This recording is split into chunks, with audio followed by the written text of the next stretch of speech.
Bien, para hoy tenemos un tema interesante que es el tiempo, es el tiempo de enfocarse para ser efectivo. Y en este título, pues ninguna de las palabras eh, sobran, están colocadas intencionalmente y por eso fueron subrayadas en amarillo, la palabra tiempo, enfocarse y efectivo. Y alrededor, pues, de esas tres palabras vamos a estar conversando.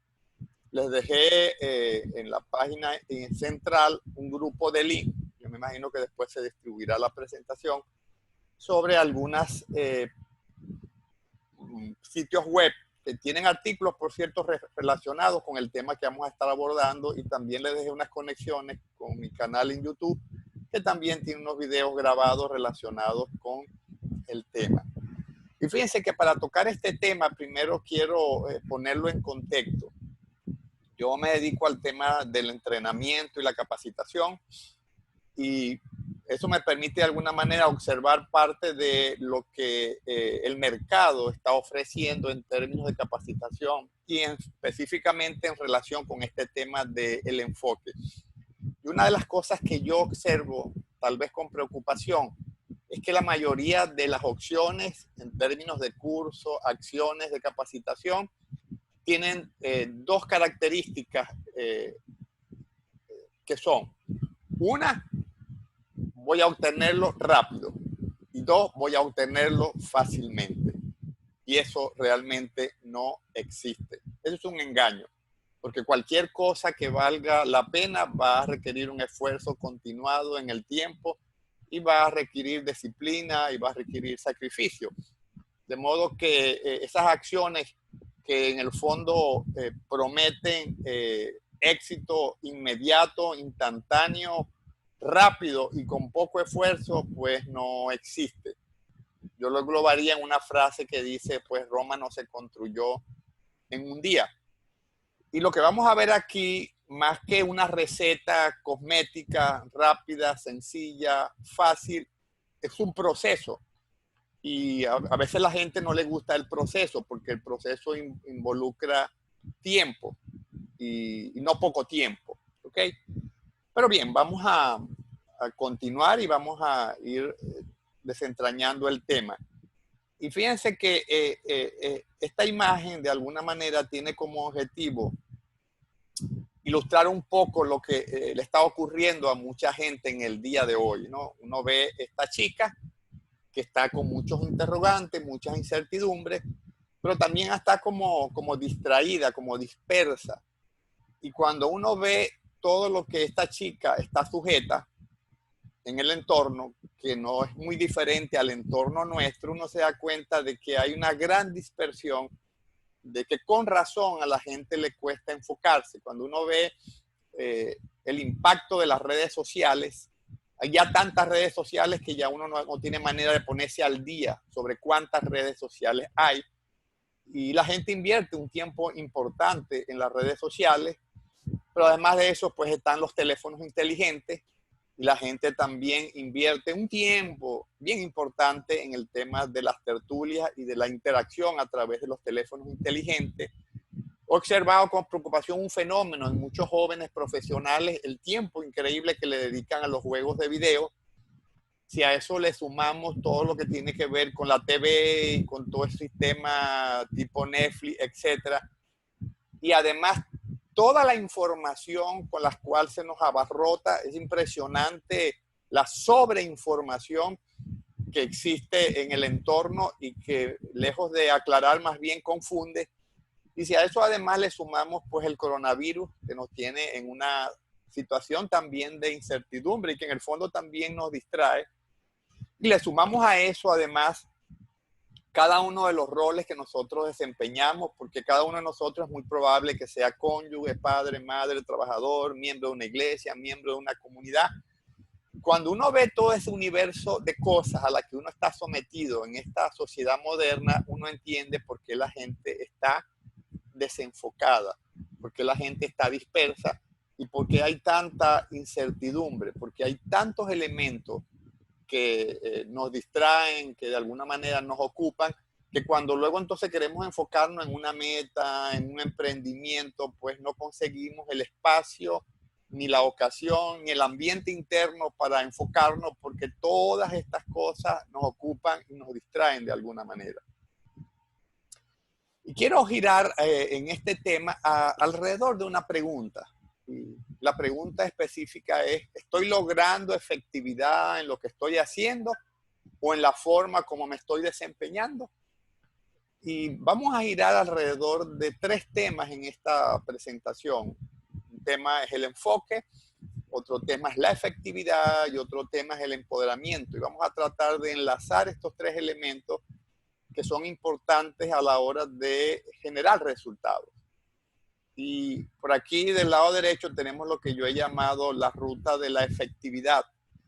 La ruta de la efectividad pues comienza con un enfoque. Vamos a ver qué es esa palabra de 7 letras que se pronuncia fácil, pero que no es tan sencillo reproducirlo en la vida práctica de cada uno de nosotros. Y el enfoque es lo que da lugar al empoderamiento. Y luego vamos a explicar estos términos. Y estando empoderado, entonces logro efectividad. Sin embargo, antes del enfoque, se tiene que dar una precondición. Y esa precondición es que yo tenga objetivos claramente definidos. Si no tengo objetivos claramente definidos, es muy difícil generar enfoque. Y sin enfoque no hay empoderamiento. Sin empoderamiento no hay efectividad. Y sin efectividad, pues sencillamente no hay resultados. Y solo para uniformar el concepto de que estamos hablando de cada uno de estos tres elementos, voy a definirlo muy generalmente y luego lo vamos a tocar a lo largo de la presentación. Y vamos a definir enfoque como la capacidad de concentrar la energía en objetivos concretos. Y cuando yo hablo de energía, estoy hablando de tiempo, dinero, recursos, capacidad de concentración. Es decir, todo lo que yo soy y todo lo que yo tengo en la medida que lo pongo al servicio de unos objetivos concretos y específicos. Y vamos a llamar empoderamiento esa motivación o ese ambiente interno que yo tengo y que se apodera de mí de alguna manera cuando yo tengo mi energía direccionada.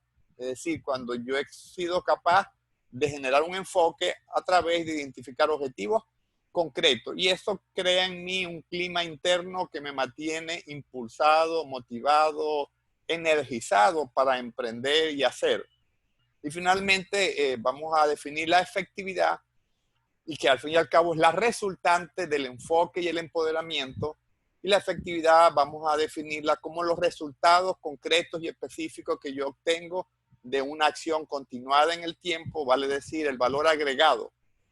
Y una cosa es que yo haga actividad y otra cosa es que yo genere resultados. Inclusive una cosa es que yo sea eficiente, que haga las cosas de manera óptima y otra cosa es que genere resultados.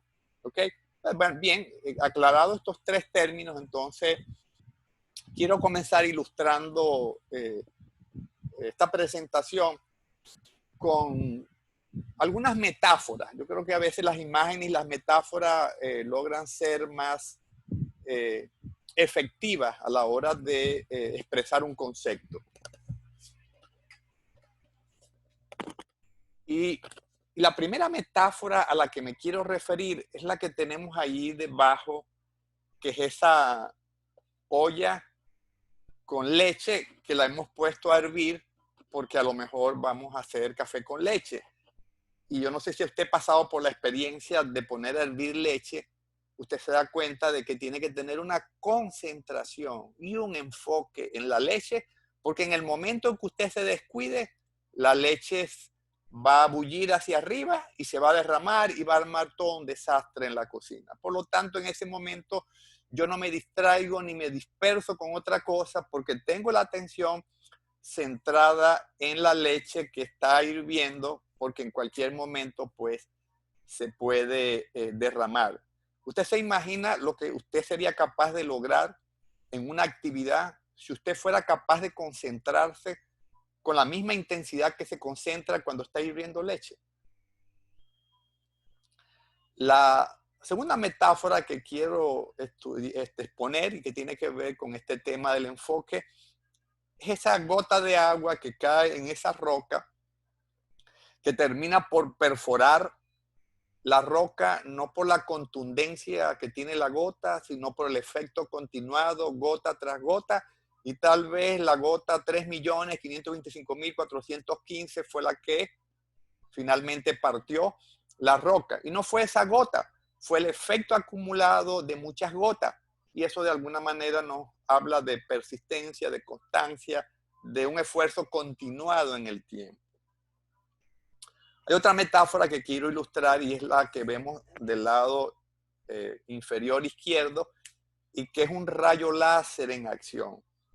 Uno puede generar dos tipos de luz. Puede generar la luz difusa, que es el principio que usan las bombillas para alumbrar. Eso es luz difusa. Pero si usted agarra ese haz de luz y lo concentra todo lo que pueda, pues fabrica el rayo láser. Y el rayo láser tiene la potencia de perforar el acero. Y uno ve ahí lo impactante que es el esfuerzo concentrado, ¿no? En la gota que horada la roca, en el rayo láser que perfora el acero. Y tengo por aquí dos metáforas más que me gustaría compartir y que luego vamos a tocar en el desarrollo.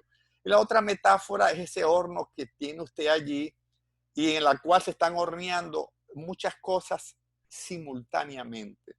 Probablemente hay una torta, hay unos panecillos, hay otra gran cantidad de cosas. Y cuando uno hace una práctica como esta, en la que mete 7, 8, 10 cosas al mismo tiempo a hornear, lo más probable es que alguna de ellas termine quemándose y a lo mejor muchas de ellas no se horneen adecuadamente. Y esto nos dice que cuando nosotros nos dispersamos en muchos objetivos al mismo tiempo y simultáneamente, perdemos enfoque, perdemos concentración y perdemos efectividad. Y lo único que hacemos es que diluimos nuestra energía, tiempo, dinero, recursos, atención en muchos objetivos al mismo tiempo.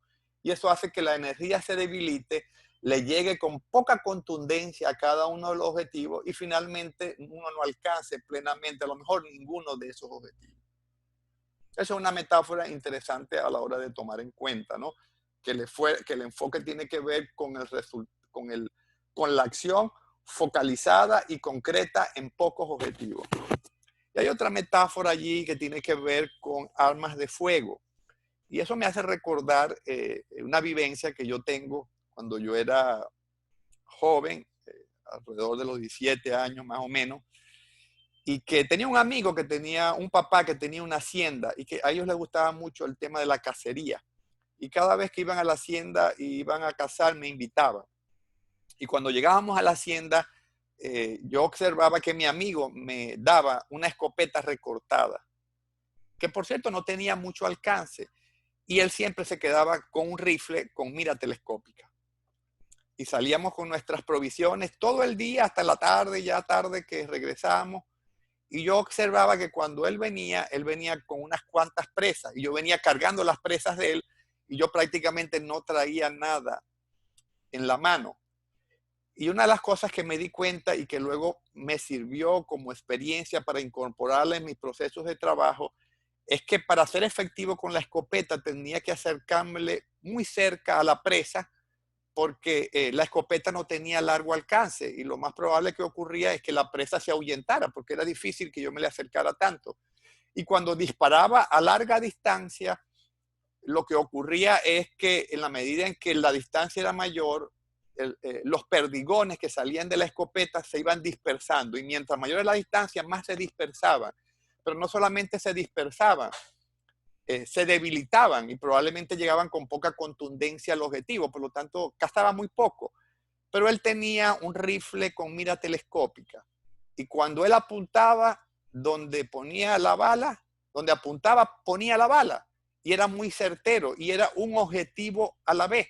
Entonces me di cuenta de lo que significaba el esfuerzo concentrado, el no diluirme en tantos objetivos al mismo tiempo, sino seleccionar un objetivo y concentrarme en ese objetivo. Y es muy probable que si yo enfoco toda mi energía, tiempo, dinero, recursos a ese solo objetivo, es muy probable que le pegue y que le pegue con mucha contundencia.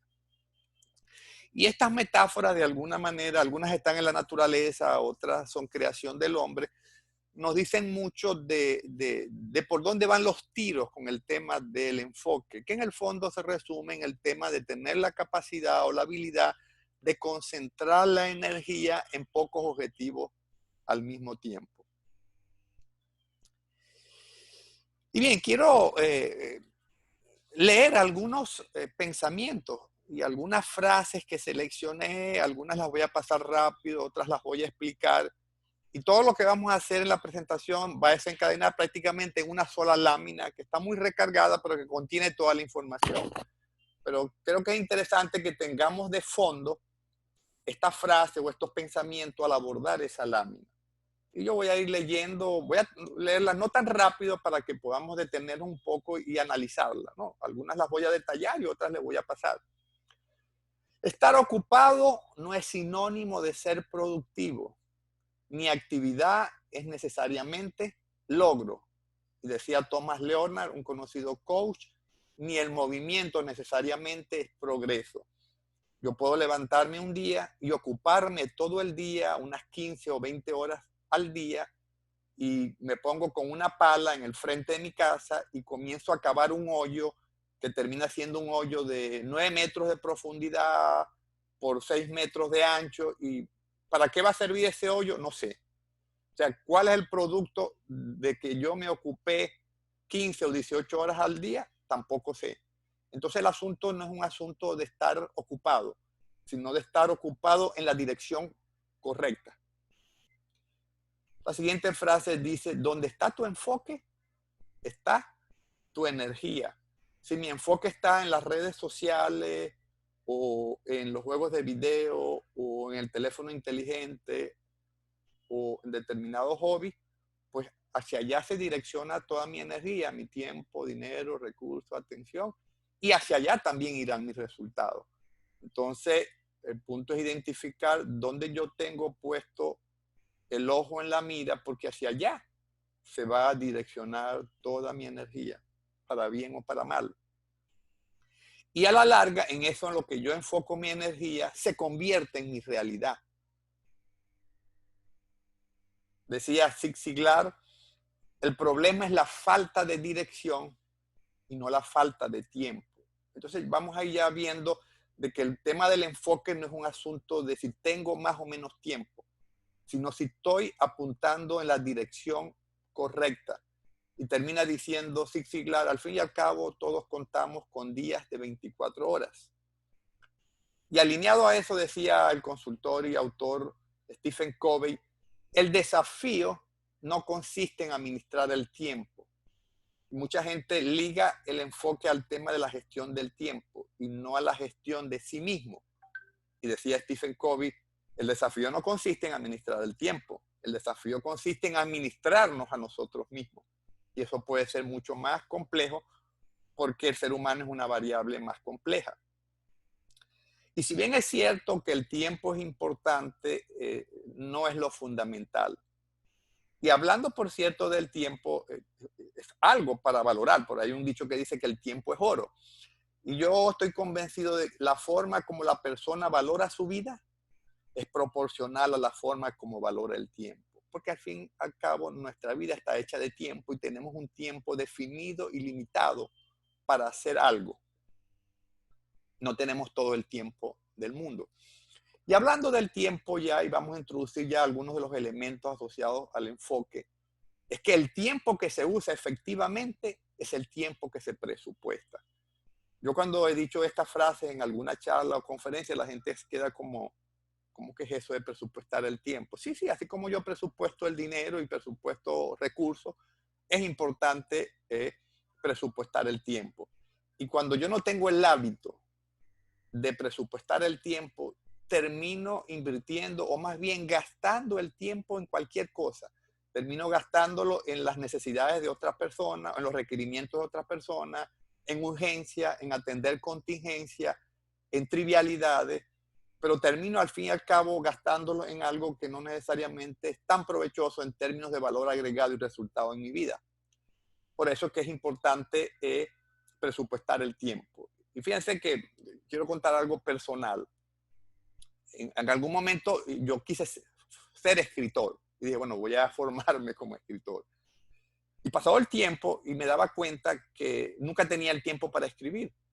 Y que yo decía, bueno, este fin de semana voy a escribir. En algún momento yo voy a sacar un tiempo para escribir.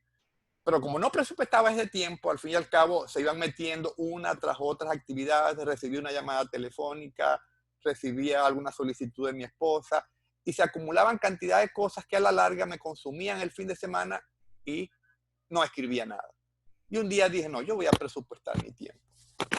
Y me caló este concepto y dije, yo voy a presupuestar que las 2 o 3 primeras horas de cada día las voy a dedicar a escribir. Y llueve, llueve o relampaguee, yo voy a dedicar esas horas a escribir. Y eso conllevó a que me tuve que poner de acuerdo, por ejemplo, con mi contexto inmediato, con mi esposa, por ejemplo, para que en esas horas nadie me molestara. Y a menos que hubiera una contingencia o un terremoto, nadie me molestaba y yo dedicaba esas 2 o 3 horas al día que había presupuestado, que la había invertir en eso. Hice un hábito de eso. Y fue tan útil, bueno, ya hoy en día yo he publicado 9 libros y casi estoy publicando 1 o 2 libros por año. Es decir, que el haber presupuestado el tiempo en actividades concretas y específicas terminó siendo muy productivo. Entonces, esto es un elemento importante que ayuda al tema del enfoque, el desarrollar el hábito de presupuestar el tiempo en aquellas cosas que yo considero importantes, medulares o trascendentales o que forman parte de una prioridad que yo he establecido. Y hablando de las prioridades, pues dice este dicho que cuando las prioridades están claras, las decisiones se hacen fáciles.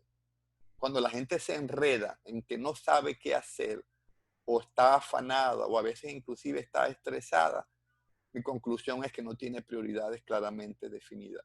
Porque si tuviera prioridades claramente definidas, sabría qué decisiones que tomar. Las decisiones no son complicadas si tenemos prioridades muy bien definidas. Y quise resaltar esta frase porque tal vez es la más emblemática de todas y es el kit, el meollo del tema del enfoque. Dice, el poder es energía que se mueve hacia objetivos definidos. En otras palabras, si yo no soy capaz de movilizar mi energía hacia objetivos definidos, carezco de poder, termino de desempoderarme. Y que aquí cuando hablamos de poder no estamos hablando de algo que se me otorga de afuera, que tiene que ver con una posición de mando, tiene que ver con más bien esa capacidad de traducir intención a realidad, de lograr descifrar y acometer el entorno de tal manera que lo resuelva a favor mío. Y para eso yo no necesariamente tengo que tener poder formal en el sentido de el poder que me da una estructura o me concede una organización. Y cuando uno ve personas que tenían poder, pero ese poder interno, no ese poder que tenía que ver con el cargo que le han otorgado, uno ve lo lo impactante que era eso en términos de resultados. Y uno puede mencionar a una persona, por ejemplo, como Gandhi, y puede tomar inclusive muchos personajes bíblicos. Cuando uno ve a Gandhi, uno se da cuenta que Gandhi era un pata en el suelo. Gandhi no tenía cargos en el gobierno, no tenía dinero, no tenía ejército a su disposición, pero tenía un objetivo claramente definido, tenía una visión exacta de lo que quería lograr. Y lo que Gandhi quería lograr era la emancipación de la India del Imperio Británico. Y ese objetivo claro, definido y concreto hizo que él aglutinara y canalizara toda su energía, tiempo, atención, recursos, etcétera, hacia el logro de esa visión y esos objetivos. Y eso le dio poder, eso le dio una motivación, una capacidad de traducir sus intenciones en realidad. Y eso es lo que realmente es poder. El poder es una habilidad intrapersonal que se activa en la medida en que yo soy capaz de canalizar mi energía hacia objetivos concretos y definidos. Mientras no tengo ese objetivo concreto, entonces lo que hago es que me desempodero, me desanimo, me desmotivo. No consigo cómo canalizar mi energía hacia una dirección concreta. Tercero, la siguiente frase también es muy interesante. Dice, el enfoque demanda simplificar la vida. Y Enfoques no significa decidir a qué cosas le voy a dedicar esfuerzo. Significa también, y esto parece fácil, pero es más difícil todavía, decidir a qué cosas no le voy a dedicar esfuerzo. Y normalmente cuando logro enfocarme en 2 o 3 cosas concretas es porque tuve que decirle no a una media o una docena de cosas. Y eso a veces es complicado, ¿no? Aprender a decir no a una gran cantidad de cosas en las que si me involucro le voy a restar fuerza a mi energía para enfocarla en los objetivos que para mí son relevantes. Y esto implica simplificar mi vida. Yo recuerdo que hace muchos años, antes de que yo absorbiera, digamos, este esquema que me ha servido tal vez los últimos 10 años o 12 años, eh, me acuerdo que yo hacía muchas cosas al mismo tiempo y mi vida no era nada simple. Era copastor de una iglesia, trabajaba junto con Jesús San Pedro dictando entrenamiento con Global, suministraba insumos a la industria petrolera, tenía 6,000 alumnos, una matrícula a las cuales yo les suministraba alimento a través del programa eh, alimentario del gobierno.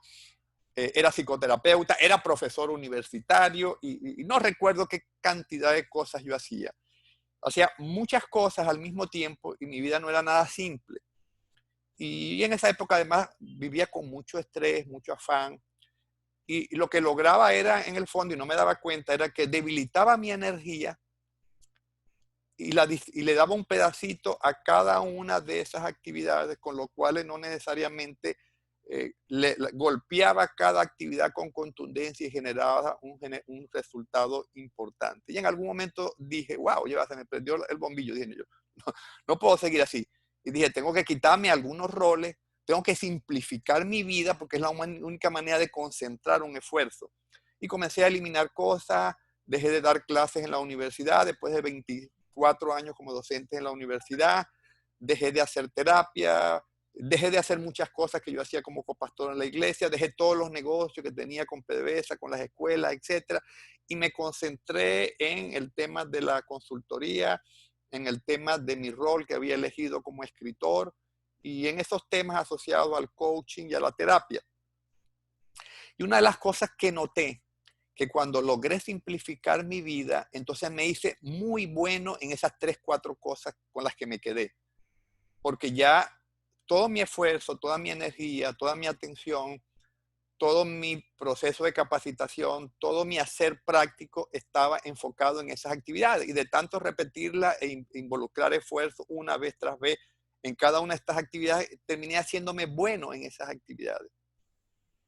Y una de las cosas que noté también es que probablemente yo hacía muchas de esas actividades, no sé si por la sensación de estar ocupado o por el hecho de que cada una de esas actividades me reportaba un ingreso. Pero una de las cosas que noté es que cuando concentré la energía y la concentré en 2 o 3 recursos, me di cuenta que esas 2 o 3 actividades me sumaban mucho más que todas aquellas juntas. Es decir, que también me hice más efectivo en generar recursos y en generar resultados. Entonces, no puedo generar enfoque si no termino simplificando mi vida. Por eso decía este autor chino, Lin Yutang, detrás del noble arte de terminar las cosas está el arte de no terminar otras cosas.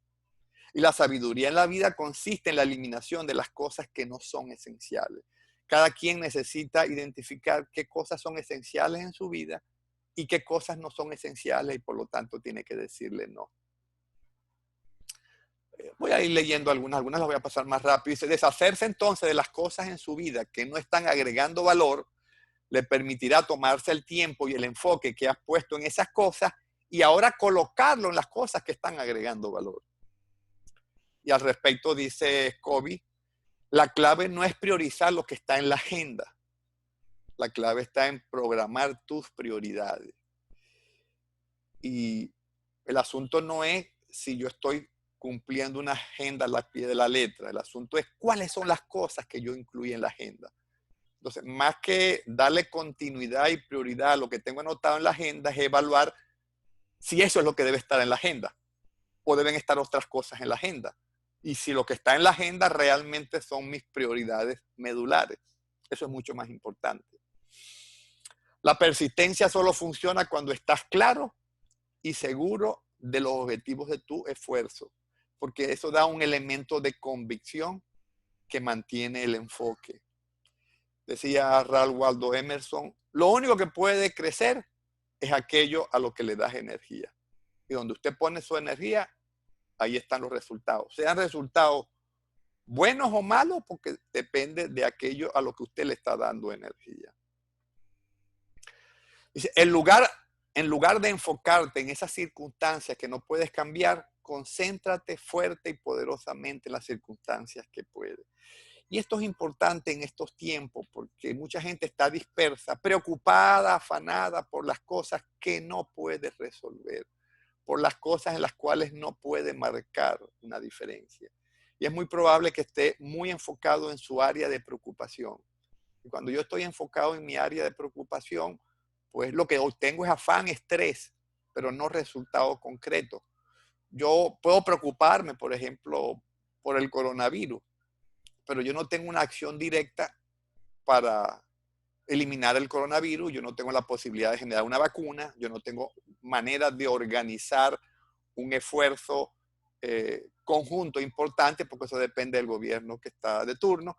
Es decir, hay muchas cosas que están fuera de mi influencia. Yo no puedo, por ejemplo, me puedo afanar, preocuparme por la criminalidad en mi país o en mi ciudad, pero yo no puedo controlar los índices de criminalidad. Eso está fuera de mi área de control o influencia. Eso está en mi área de preocupación. Y todo lo que yo invierto en mi área de preocupación termina siendo esfuerzo estéril que no llega a ningún lado.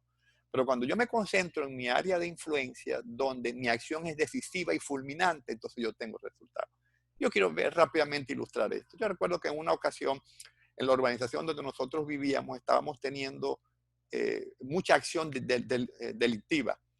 Y inclusive con algunas incursiones en el mismo edificio donde nosotros vivíamos. Y uno podía afanarse o preocuparse por la delincuencia, pero uno no puede remediar eso. Y yo recuerdo que mi esposa, siendo proactiva, me dijo, pero podemos hacer algo. O sea, yo no puedo hacer nada por la ciudad, pero yo puedo hacer algo por este edificio. Y en algún momento decidió agarrar la administración del edificio. Y obviamente no ella sola, y un conjunto de personas, y comenzaron a cambiar la seguridad del edificio y pusieron un sistema de cámara y cercado eléctrico y vigilancia a las 24 horas del día y 2 garitas como especie de 2 torres de vigilancia, y disminuyó en forma importante o desapareció totalmente las posibles incursiones en el edificio. Y después se planteó, ¿y será que yo puedo hacer algo para mejorar la calle donde yo vivo? Y se puso de acuerdo y se hizo miembro de la asociación civil. Y repito, no fue solamente ella, fue un grupo de personas y lograron el alumbrado de la zona y se hizo más segura y lograron un acuerdo para que las patrullas pasaran cada cierto tiempo. Y después se preguntó, ¿y será que puedo hacer un poco más por este sector donde yo vivo?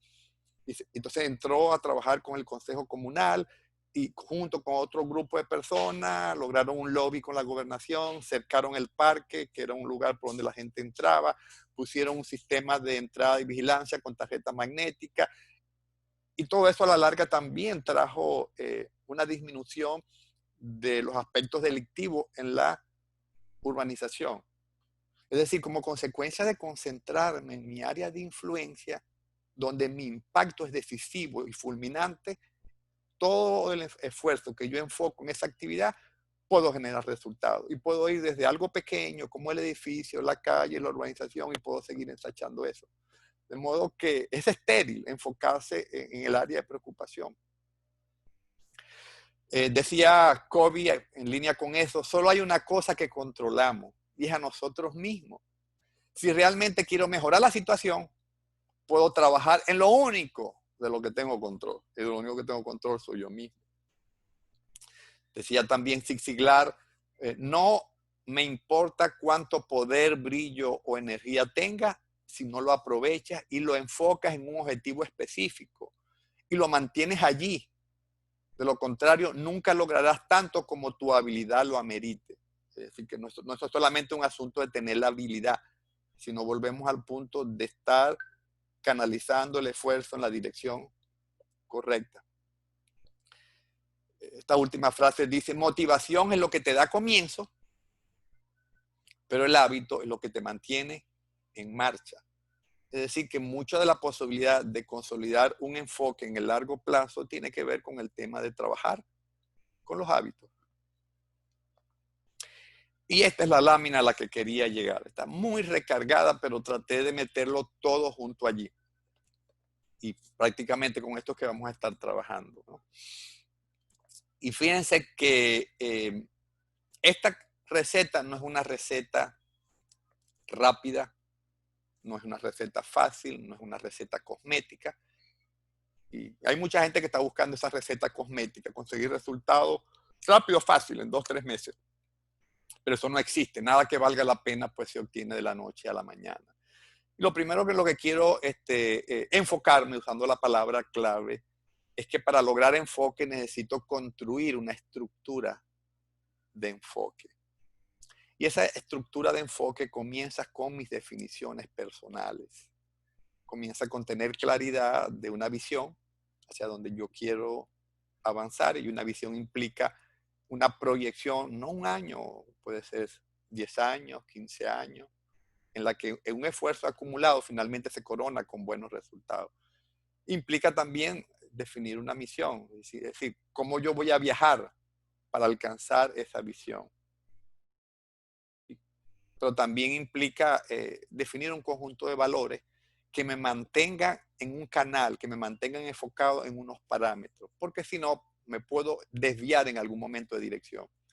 Si yo, por ejemplo, mi visión es generar mucho dinero, o sea, generar en 10 años 10 millones de dólares, eso está bien, es válido el que se quiera plantear esa visión, y yo, por ejemplo, no tengo valores como la integridad, es probable que en el camino yo me desenfoque y termine vendiendo el polvito blanco para llegar a tener los 10 millones de dólares y no generando empresas y emprendimientos.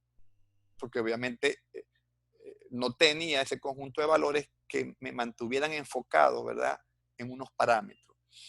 Y asociado a eso también es importante tener un propósito. Cuando la gente no tiene propósito bien definido, es muy probable que ande como un zigzag para arriba y para abajo y carezca de elementos de convicción que le hagan mantener esa decisión enfocada y continuada en el tiempo. Y ese propósito tiene que ver el por qué yo hago las cosas. El célebre ateo Friedrich Nietzsche llegó a decir, quien tiene un gran porqué siempre será capaz de fabricarse los cómo. Quien tiene un gran porqué siempre va a ser capaz de conseguir los métodos, las estrategias, el cómo y la forma llegar hacia donde quiero llegar. Y si ese propósito además está alineado con mi diseño de vida, si ese propósito está alineado con mi vocación, con mis talentos y habilidades naturales, está alineado con mi personalidad, yo voy a entender entonces unos elementos de convicción y además voy a tener unos tremendos argumentos porque en mi vocación es donde está la pasión, en mi talento es donde están mis mejores argumentos para hacer algo adecuadamente, para hacerlo con excelencia. Y cuando yo logro conectarme con ese diseño de vida, es muy probable que lo que yo haga, lo haga siendo más intuitivo, productivo, influyente, realizado, me sienta más satisfecho, cómodo haciendo eso, me sientas más natural, auténtico y competente porque estoy en lo mío. Y en lo mío, pues yo fluyo con mucha pasión, con mucha facilidad. En lo mío yo aprendo fácilmente porque eso tiene que ver con mi diseño. Sin esas definiciones, es muy probable que en el camino yo me pierda y esté cambiando de meta cada rato y esté cambiando de prioridades a cada rato, porque no hay algo que ancle todo el despliegue posterior que voy a hacer. Entonces, parte de esa estructura de enfoque tiene que ver con lograr estas definiciones. Y si esas definiciones están claras, tenga la seguridad de que definir cuáles son sus prioridades es facilito. En cualquiera de los roles de su vida, en el rol de familia, en el rol de finanzas, salud, negocios, emprendimiento, sus prioridades van a salir facilita, porque van a ser consecuencia de tener claridad en estos elementos que forman parte de mi filosofía de vida, propósito, misión, valores. Y para entender un poco, solo antes de avanzar un poco, cuando hablamos de estos elementos, me gusta compararlo con un viaje en barco. A mí me gusta usar las metáforas, porque creo que la metáfora habla mucho más y queda más gráfico, ¿no? En tiempos anteriores, tal vez siglos atrás, cuando la navegación era por barcos de vela, no habían GPS, pues uno dependía del viento y dependía a lo mejor de las estrellas para guiarse y no perderse en el camino. Y si yo tomo esa metáfora del barco, yo diría que el lugar donde yo quiero llegar, el puerto de destino, es mi visión. Pero la razón por la que yo emprendo el viaje, el propósito del viaje es la misión. Y las estrellas, en una época donde no hay instrumentos de navegación y no hay GPS, me sirven como los parámetros para mantenerme en la ruta y no desviarme. Si entonces las prioridades están claras, definir metas va a ser muy, muy, muy sencillo. Entonces voy a definir metas que son metas importantes para mí, que me van a generar los resultados importantes que yo quiero generar en mi vida. Teniendo cuidado, por lo que leímos anteriormente, que no cometa el error de meterme en 5, 6, 7, 8 metas al mismo tiempo. El esfuerzo concentrado que genera enfoque y genera efectividad me dice que yo debería estar abordando 2 o 3 metas máximo a la vez. Pero que no basta además con que yo defina metas. Yo puedo definir metas. Si yo tengo el deseo de hacer algo y no tengo una meta, eso es una intención, un simple deseo. Pero si yo tengo metas y no tengo un plan de acción, tampoco llego a ningún lado. Entonces es importante que yo a esa meta le asocie recursos, identifique con quién voy a alcanzar esa meta, cómo la voy a alcanzar, cuándo la voy a alcanzar, dónde la voy a alcanzar. Eso significa que yo hago un plan de acción. Si yo digo, bueno, me gustaría bajar de peso, eso no es una meta, ¿verdad que no? Ahora, si yo digo, me gustaría bajar 15 kilos de peso en 3 meses, y eso se comienza a parecer una meta. Y si yo digo, me gustaría bajar 15 kilos de peso en 3 meses a través de un régimen de alimentación y un régimen de ejercitación, entonces ya eso comienza a parecerse en una meta. Pero si eso lo formulo así, muy bien definido y formulado, pero no lo estructuro en un plan de acción que implica que hacer ejercicio para mí significa ir 3 o 4 veces a la semana en un gimnasio para invertir 2 horas en ejercicios aeróbicos y anaeróbicos, y le voy poniendo detalle, ¿verdad?, a esa meta para asegurarme de que la voy a operacionalizar. Y si yo voy más allá y a esa meta que defino, que más adelante tengo una lámina y vamos a definir que esa meta es importante que sea una meta real, en inglés también se conoce como una meta SMART. Si esa meta y ese plan de acción yo lo alineo a una rendición de cuenta, entonces va a ser mucho más efectivo. Y cuando hablamos de rendición de cuenta, hablamos de que yo elijo a alguien, elijo una persona, y si esa persona además termina siendo un mentor o un coach o una persona relevante en el área en la que yo estoy involucrándome en la meta, muchísimo mejor. Y eso significa que cada cierto tiempo yo voy a ir a informar a alguien de lo que yo estoy haciendo. Y eso es tremendamente poderoso porque cada vez que yo voy a informar a alguien es una oportunidad de verme al espejo y de ver qué estoy haciendo. Porque cuando yo voy ante una persona a rendir cuenta, voy a decirle cómo voy avanzando en la meta. Y si no voy avanzando bien, es muy probable que cuando vaya a rendir cuenta, pues voy a rendir malos resultados. Y ese hecho de yo confrontarme con esos resultados, pues en algún momento me va a llamar la atención y voy a terminar haciendo algo diferente o generando algún ajuste para rendir cuenta en sentido positivo. Imagínese que usted trabaja en una empresa y usted nunca rindiera cuenta, nunca tuviera que rendir cuenta de un indicador, pasar un informe. Yo me imagino cómo estaría la gestión. Cuando uno ve la administración pública, uno ve el desastre que es, porque bueno, en el fondo no hay una adecuada rendición de cuentas. En este contexto donde nosotros estamos, la mayoría entiendo que son creyentes cristianos, o por lo menos simpatizantes. Imagínense que usted nunca tuviera que rendirle cuenta a Dios, que usted no tuviera nunca que ir ante el tribunal de Cristo, como dice la Biblia, que cada quien tendrá que ir y dar cuenta de lo que hizo en esta vida.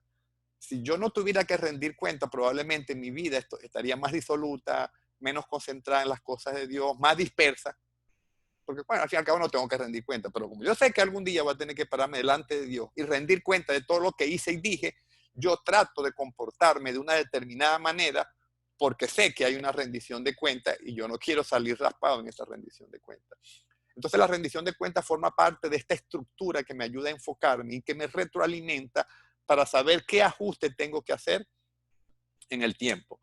Entonces, fíjense, definiciones personales me permiten definir prioridades, esas prioridades las traduzco en metas, esas metas tienen que tener unas características y luego esas metas se traducen en un plan de acción. Y si a esas metas yo con el plan de acción lo someto a un proceso de rendición de cuenta y no se trate de tener a alguien que me ande inspeccionando o fiscalizando, sino a alguien ante la cual yo poder ir, que sea un espejo y verme en ese espejo y ver cómo va mi desempeño y ver qué ajustes tengo que hacer, pues eso ayuda notablemente. Yo tengo una anécdota cómica de esto. Cuando yo hice mi formación de coaching, hice los 3 módulos de coaching con una persona y fuimos partner de trabajo, ¿no? Porque exigía la formación que hiciéramos pares en la formación y nos rendíamos cuenta mutuamente. Y él seleccionó un tema en el que rendí cuenta y yo otro. Y yo recuerdo que cuando venía el momento de que él rendía cuenta conmigo, me decía, bueno, yo me propuse esto y logré esto. Y yo me había propuesto escribir un libro. Y cuando yo iba a él y me preguntaba, ¿y cómo va con el tema del libro? Yo le decía, bueno, no he comenzado a escribir. Y de repente pasaba un mes, ¿y cómo va con el libro? Bueno, no sé, escribí una página. Y llegó un momento que ya me daba vergüenza, o sea, ir a rendir cuenta de esa manera y bueno, por lo tanto me hice loco y dejé de rendir cuenta. Y pasó el tiempo y un día yo estoy en un restaurante al que yo acostumbraba a ir a almorzar con él una vez a la semana. Había dejado de invitarlo inclusive porque ya me daba pena si no estaba haciendo nada con la meta. Y cuando veo que entra al restaurante, wow, yo dije, trágame tierra. Metí la cabeza como un avestruz que no me vea. Decía yo, Dios, nada, me vio, se sentó en la mesa y al rato me pregunta, ¿cómo vas con el libro? Wow, yo dije, no, esta es la última vez que yo rindo cuenta en negativo. 2 meses después yo publiqué mi primer libro. Es decir, la rendición de cuentas realmente funciona porque es como tener un espejo a través del cual yo me puedo retroalimentar. No necesito que alguien me esté recriminando si lo estoy haciendo o no. No, no. El hecho de ir de informar el nivel de desempeño que yo estoy teniendo es una oportunidad para verme en el espejo y saber si estoy haciendo algo o no. Y quiero ir todavía más lejos con respecto al tema de las metas. A veces nos establecemos metas en términos de metas de cosas que queremos lograr. Y no somos conscientes que para lograr esas metas es muy probable que yo tenga que transformarme en una persona diferente porque por algo no he alcanzado esa meta. Y paralelo a esas metas, entonces yo tengo que establecerme algunas metas de crecimiento. Y tienen que ver con esas metas que tienen que ver con el nivel de conocimiento al que necesito acceder, el hábito que tengo que cambiar, la habilidad o la destreza que tengo que adquirir para poder realmente alcanzar esa meta.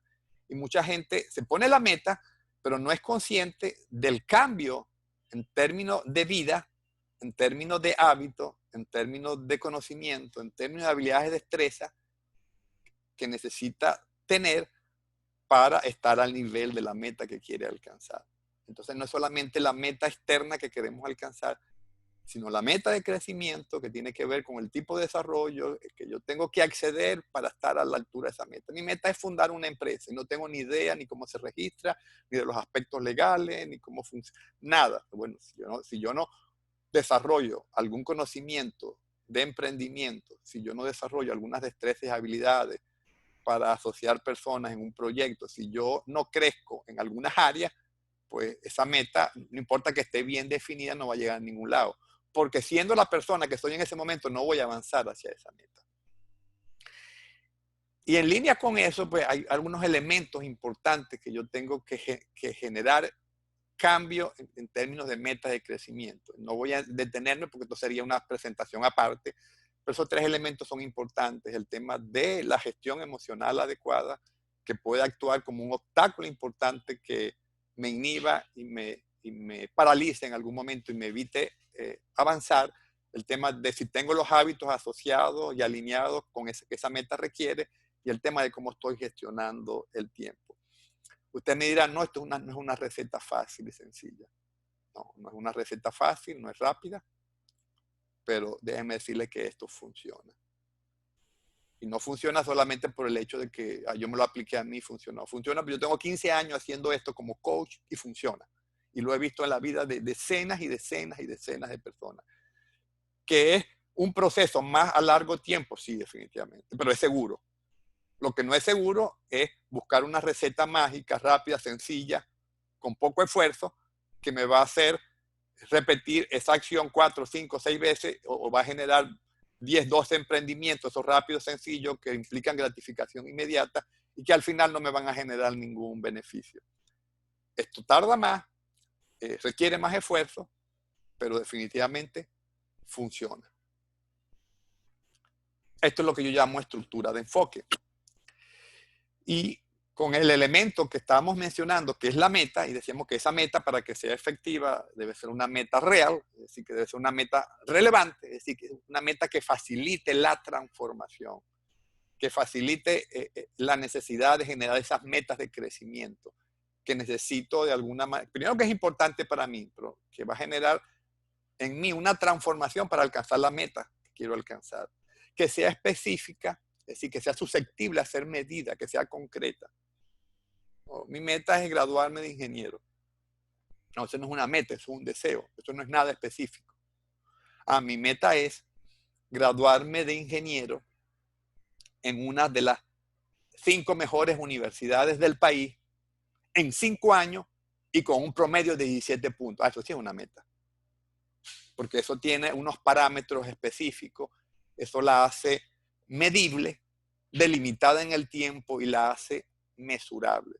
Y usted dirá, bueno, esto es pura forma. Yo le voy a poner un ejemplo real de lo que cuando uno define la meta en términos real, es decir, que es una meta relevante, importante para mí, es específica, delimitada en el tiempo y medible, cómo eso opera en la manera como yo me organizo y cómo eso opera como un elemento de convicción para focalizar un esfuerzo continuado en el tiempo. Yo recuerdo cuando mi hijo estaba estudiando en la Universidad de Ingeniería, se había ido inicialmente por ingeniería mecánica, y cuando estaba en el tercer semestre, que ya implicaba pasar a la especialización, ya no era simplemente ingeniería, ya era o mecánica, o civil, o industrial, etcétera, en la Universidad de Carabobo. Y cuando entró al cuarto semestre, dijo, wow, ingeniería mecánica. Yo me fui por ingeniería mecánica porque todos mis amigos se fueron por ingeniería mecánica, pero yo no soy ingeniero mecánico, no me gusta ingeniería mecánica. ¿Y qué hago ahora? Y me tengo que devolver y voy a perder el tiempo. Parece que me gusta ingeniería industrial. Y por cierto que cuando yo me reuní con él y antes de eso, hicimos un acompañamiento tipo coaching y él definió que él se quería graduar de ingeniero en un periodo de 4 años y medio. O sea, quería sacarle un semestre a la promoción. Eso en la Universidad de Carabobo es rudo. Ingeniería, una carrera rudo en la Carabobo.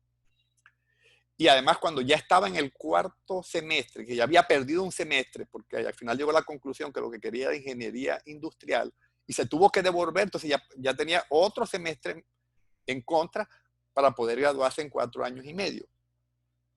Pero como su meta estaba definida, y él se metió esa fecha, ese periodo, él dijo, nada, aquí a mí lo único que me queda para mantener la proyección inicial de graduarme en 4 años y medio es que yo, durante los 4 años de la carrera, nunca agarre vacaciones. Y cada vez que llegue agosto o diciembre, que son vacaciones, yo tengo que agarrar 2 o 3 materias en curso de verano. Y además probablemente voy a tener que en algún semestre solicitar con carta de aprobación que me aprueben ver una materia adicional de las que contempla el semestre. Bueno, y así hizo. Así hizo. Y con todo, y el extravías de ingeniería mecánica, se graduó en 4 años y medio como ingeniero industrial y le sacó un semestre a la promoción. Pero eso fue posible porque él tenía unos parámetros, muy bien definidos, concretos, que hacían que él se fuera dosificando y fuera haciendo los ajustes y fuera midiendo en términos de tiempo y esfuerzo que tenía que hacer para lograr la meta en los términos propuestos. Cuando esa meta no está claramente definida, ocurre lo que yo he observado como docente en la Universidad de Carabobo, que la gente se gradúa en 8, 9, 12 años o inclusive nunca se gradúa. El 60-70% no se gradúa nunca. Bueno, porque además no tiene una meta clara, tiene una aspiración, pero esa meta no es dimensionable. Y como no es dimensionable, no es evaluable. Y como no es evaluable, no tengo la posibilidad de evaluar qué ajuste tengo que hacer en el tiempo para mantenerme en la proyección. Entonces es importante que la meta sea concreta y específica. Y mientras más concreta y específica, mayor enfoque tengo. Y bien, alineado al tema de el enfoque, es importante también el tema del equilibrio. Mi experiencia como persona me dice que, y como terapeuta y como coach, en la que he atendido a muchísima gente, me dice que enfoque sin equilibrio puede también terminar siendo un desastre. Es decir, si yo tengo un enfoque muy definido, pero ese enfoque me desbalancea hacia un área de mi vida en descuido, desmedro de otra área de mi vida, a la larga, ese desequilibrio termina también desenfocándome, termina impasándome, termina poniéndome en estrés y termina de alguna manera trastocando el enfoque que tenía en un área concreta y específica. Yo quiero poner esto más o menos en perspectiva. En una ocasión, por cierto, en mi rol como terapeuta en la ciudad de Valencia, me llega, no voy a decir el nombre obviamente, me llega un conocido empresario de Valencia y me dice, bueno, usted sabe que yo soy un gran empresario. El hombre llegó alabando, si yo tengo tantas empresas y yo he hecho cualquier cantidad de dinero y tal, y el hombre habla y habla y habla, y como a los 2, 3 minutos de estar hablando, el hombre se pone a llorar desconsoladamente. Yo dejo que termine de llorar y llora y llora, y cuando termina de llorar, y cuénteme qué le pasa. El hombre me mira con los ojos vitriosos y me dice, pero déjeme decirle algo, que yo cambiaría todas mis empresas, que yo cambiaría todo el dinero que he acumulado si yo pudiera hacer algo por mi hijo que está perdido en el mundo de las drogas y está desahuciado y no sé qué hacer. Y lo peor que me está ocurriendo ahora es que esa preocupación tan grande que tengo por él no me permite concentrarme en los negocios y me está comenzando a ir mal en los negocios. Si yo creo que yo puedo tener un equilibrio en un área y la puedo seccionar en desmedro de las otras áreas que constituyen mis roles principales de vida, pues en algún momento voy a tener una pared con la que me voy a estrellar, porque tarde o temprano esas otras áreas actúan como una mesa que tiene una pata coja y que hace que toda la mesa se destabilice. Y al desestabilizarse toda la mesa pierdo igualmente enfoque. Entonces, enfoque sin equilibrio tampoco funciona. Y para ir ya cerrando, algunas preguntas necesarias para reflexionar en esto del enfoque. ¿Dónde comenzar? Bueno, si entendimos el enfoque que expusimos, de adentro hacia afuera, tengo que comenzar con las definiciones personales y de ahí avanzando a las prioridades, definir metas, traducirlas en un plan de acción, si puedo rendir cuenta a alguien mejor. Entonces, comienzo de adentro hacia afuera por las definiciones personales. ¿Cuándo comenzar? Hoy mismo. No hay tiempo que perder. Hoy mismo. El tiempo es oro. ¿Con qué comenzar? Con lo que tengo disponible. Con lo que tengo disponible, porque si quiero esperar que la situación sea ideal, a lo mejor nunca arranco, nunca lo hago. Entonces arranco desde donde estoy y con lo que tengo disponible. ¿Cómo comenzar? Creando una estructura de enfoque. Es de lo que venimos hablando a lo largo de la exposición.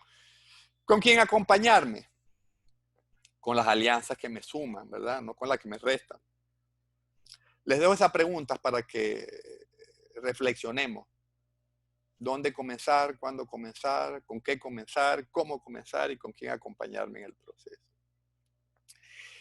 Y bien, esto era parte de lo que quería compartir en esta tarde a través el CP. Le voy a dejar la presentación, pero le voy a dejar también este link con un link de un ebook que escribí, que por cierto tiene que ver con parte de lo que hemos estado, y hay otros detalles ahí. Se llama El poder de una vida con enfoque.